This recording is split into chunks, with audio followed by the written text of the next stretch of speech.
Kokedama plants. This is from Japan and it means moss ball. So, wondering how we're gonna make this? Come on and I'll show you how. So, to make a Kokedama plant, we're gonna need soil, peat moss, clay, and sheet moss. What we're gonna do is we're gonna take equal parts of the soil and peat moss and mix them together with 2 parts clay and make it into almost like a Play-Doh format. Then we're gonna mix it all together and really kind of work the soil into the clay and break up the clay and it'll feel like Play-Doh. You're mixing it like you mix dough, and you can add a little bit of water. If it's too crumbly, you add more clay. If it's too moist and saturated, you want to add more soil.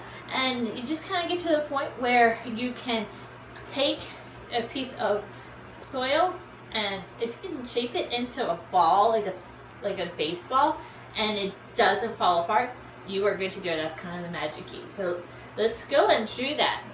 So we're just taking equal parts soil, and I'm just going up to the line right here. This is not science. This is just a feeling, basically. We're just going to take 2 parts clay, and honestly, you might need more clay. And you just go and fill it up and kind of see how you do. And then we're going to just mix the soil, and you just really want to work it. Work this clay, break it up, mix the soil and peat moss into the clay. You can add a little bit of water, not a lot, you just want to add a little bit just to help bind everything together. And once it looks like Play-Doh, you are ready to go. So you want to keep mixing until your soil kind of looks like this, and you can make it into a ball. If you can throw it, you are good to go. What we want to do is make sure that the structure of the soil supports the roots. It's going to go around the base of the roots, and it's really going to make the roots give it itself a home. So we are making a living pot out of the soil, and we want to make sure it doesn't fall apart. The orchid is a very delicate plant.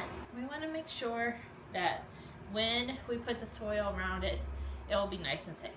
So what we want to do is you want to take your orchid, and you really don't have to use an orchid. You can use any plant. We're just having to use orchids. Any plant that doesn't need direct sun needs like light filtering. The Kokedama plants are usually inside, or they're usually hung outside, like under a tree. So I'm just removing the old peat moss here, and if you look carefully, you want to go and examine the roots. You want to be really careful with these roots, and you just want to give a quick trim to any dead roots. See, right here it's black. We're just going to cut that off, and that will encourage new growth. We're going to start new. So now that we have our roots exposed, we have to be very careful with the roots. We don't want to damage the roots at any point. You're going to make a ball, and it should be able to be nice and smooth, and it will stick together. And you want to flatten that ball out. What we're going to do is we're going to make a base for your Kokedama roots to sit on. And just be careful with the roots. You want to protect them. What we're doing is making a home for the roots to live in. This is going to protect them from elements and humans, nature, animals, sun exposure, wind exposure, and it's also going to give it nutrients for it to live in. So we're just going to go around the base and cover the roots. Just be careful, and we're just going to kind of mold it into a ball. It's kind of hard to see underneath the leaves, but we want to get all the roots completely encased in, and you make a home for the roots to go in, and this will support the plant. Next, what we're going to do is we're going to get sheet moss. Now this is live sheet moss, but we want to take the ball, place it on the bottom of the sheet moss, and we're going to kind of cover around the ball with the moss. Now what we're going to do is we're going to take string. Best if you can tie it onto the stake of the plant. But if you can't, just gently try it onto the plant. You want to be extremely careful when you are tying around the plant. We're actually going to make art. And every time we wrap the string around the base of the plant, the moss gets wrenched in tighter and tighter, and it gets more and more secure. But every time we're also doing that, we're also making art. The first couple times you go around, we're just going to go around the base of the ball, and we're just going to kind of pull tightly. You want to crisscross it around your plants and really hold the sheet moss in. It's easier if the sheet moss you get is one full sheet. Try to find the largest sheets you can. Some balls are larger than others, some are smaller. Soil is nice and covered, and the ball moss is secured and it's not falling out.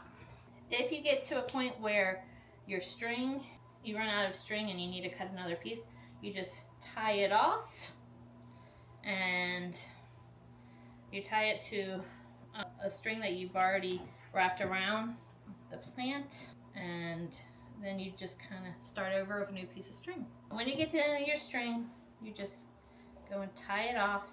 You're gonna be careful not to be pinching any leaves or stems, and you just tie it, and that is your Kokedama plant. So if your plant is sitting lopsided, you can kind of adjust the bottom a little bit and to make it have a nice flat bottom so it will sit nice and straight.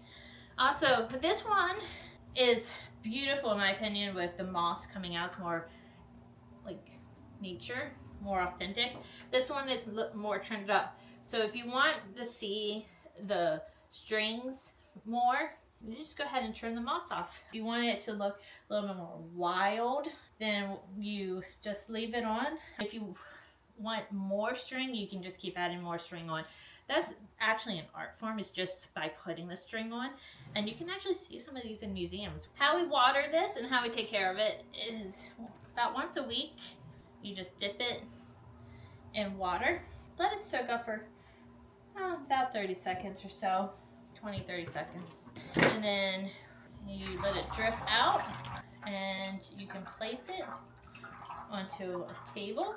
You can place it in a container, and it should sit by itself. You can attach chain to the outside or more string so you can hang it up like into a window or something. You want it in a place where it can get light. It's also protected, so inside by a window, under a tree, in warmer months.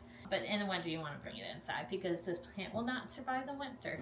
As the plant grows and it blooms, you can go and cut off old parts of the stem, but you just want to cut just where, right above, this is called a leaf node, where you have a little indent on the side for another bloom to grow off of. You just want to cut under that, and I would cut it down here because there's a little leaf node right there for it to be able to produce for next year. Wooden stems that turn woody or brown, cut them off. Your plant will grow inside your Kokedama ball. Your moss will grow also, and it will change over the time. If you ever want to just take it out, if you feel like it's outgrown its home, and take it out, trim the roots off, and you just start all over and create a new Kokedama plant. And that is the art of Kokedama.